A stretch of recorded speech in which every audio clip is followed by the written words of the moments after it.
2 years ago, I began a career in finance, working for the Civil Service Superannuation Board, a $7 billion public pension fund in Winnipeg. I work on alternative investments, which include infrastructure, private equity, and private credit. I go to work every day knowing that I'm there to benefit the hardworking, current, and future beneficiaries of the fund. Like most asset classes, alternative purchase multiples have increased. More of these assets are funded with borrowed money, and the terms and covenants on this debt are essentially non-existent. With this in mind, and knowing the constraints of illiquid, closed-end funds, please give me your thoughts on private alternative investments, their relevancy in public pension funds, and your view on long-term return expectations. Yeah, if you would leveraged up investments in just common stocks, and you'd figured a way so that you would have staying power if there were any market dip. I mean, you'd obviously have obtained extraordinary returns. I pointed out in my investing lifetime, an index fund would do 11%. Well, imagine how you'd have done if you'd leveraged that up 50%, whatever the prevailing rates were over time. So a leveraged investment in a business is going to beat an unleveraged investment in a good business a good bit of the time. But as you point out, the covenants to protect debt holders has really deteriorated in the business. And of course, you've been in an up market for businesses, and you've got a period of low interest rates. So it's been a very good time for it. My personal opinion is if you take unleveraged returns against unleveraged common stocks, I do not think what is being purchased today and marketed today would work well. But if you can borrow money, you can buy assets that will yield 7 or 8%, and you can borrow enough money at 4 or 5%, and you don't have any covenants to meet, you're going to have some bankruptcies, but you're going to also have better results in many cases. It's not something that interests us at all. We are not going to leverage up Berkshire. If we'd leveraged up Berkshire, we'd have made a whole lot more money, obviously, over the years. But both Charlie and I probably have seen some more high IQ people, really extraordinarily high IQ people, destroyed by leverage. We saw long-term capital management, where we had people who could do in their sleep math that we couldn't do, or at least I couldn't do, working full-time at it during the day. And I mean, really, really smart people working with their own money and with years and years of experience of what they were doing. And it all turned to pumpkins and mice in 1998.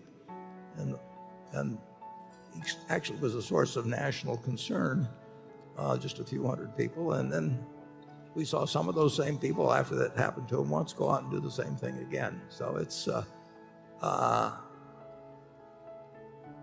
would not get excited about so-called alternative investments.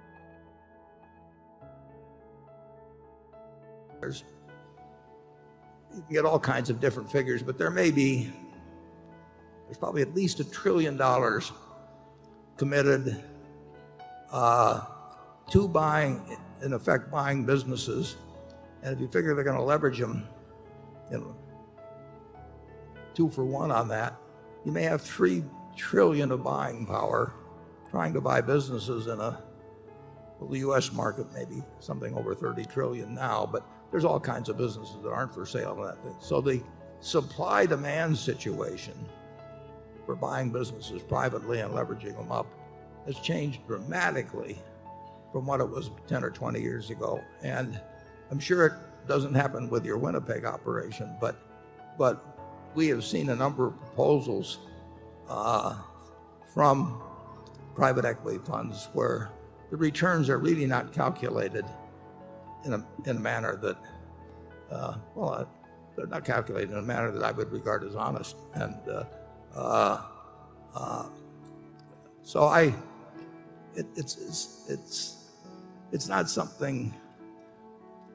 If I were running a pension fund, I would be very careful about what was being offered to me. If you have a choice in Wall Street between being a great analyst or being a great salesperson, the salesperson is the way to make it. If you can raise $10 billion in a fund and you get a 1.5% fee and you lock people up for 10 years, you and your children and your grandchildren will never have to do a thing if you were the dumbest investor in the world. Charlie? Well, I think what we're doing will work more safely than what he's doing, but I wish him well. Yeah, Brent, you sound like a guy that I would hope would be working for a public pension fund, because frankly, most of the institutional funds, we had this terrible right here in Omaha, and you can get a story of what happened with our Omaha Public Schools retirement fund, and they were doing fine, and until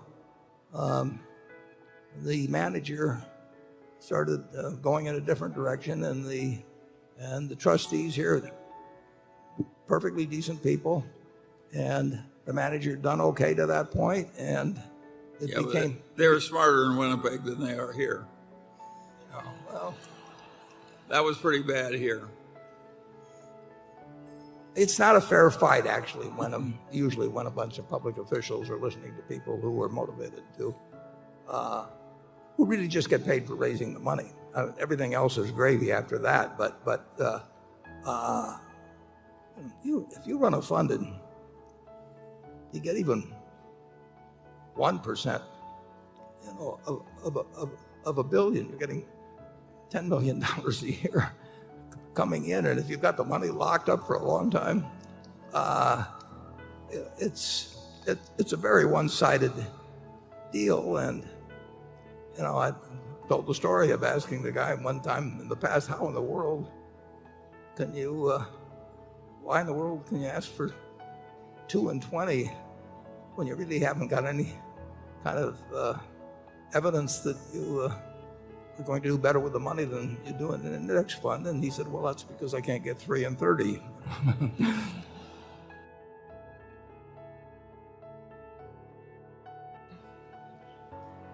What I don't like about a lot of the pension fund investment is I think they like it because they don't have to mark it down as much as it should be in the middle of the panics. I think that's a silly reason to buy something, because you're given leniency in marking it down. Yeah, and when you commit the money, in the case of private equity often,